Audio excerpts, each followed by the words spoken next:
শিক্ষকদের আন্দোলনের মুখে পদত্যাগ করলেন কুয়েটের অন্তর্বর্তীকালীন উপাচার্য অধ্যাপক হজরত আলী।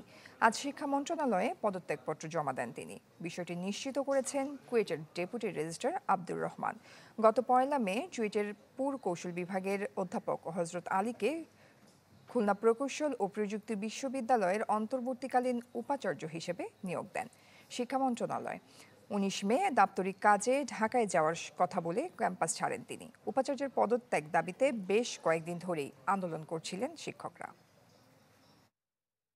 এখন পর্যন্ত যিনি ভাইস চ্যান্সেলরের দায়িত্বে আছেন উনি সেই পদক্ষেপ নেননি। অযথা কালক্ষেপণ হচ্ছে, কালক্ষেপণ করছেন এবং অনেকটা ওনার একক সিদ্ধান্তে এটা 2 সপ্তাহ যাবত আটকে আছে। তো এরকম অবস্থাতেই আমরা বলছি যে উনি অপারগ হলে উনি ছেড়ে দিবেন এবং একজন যোগ্য ভাইস চ্যান্সেলর আসবেন যিনি এই পুরো প্রক্রিয়াটা সম্পূর্ণ করে বিশ্ববিদ্যালয়ের শৃঙ্খলা এস্টাবলিশ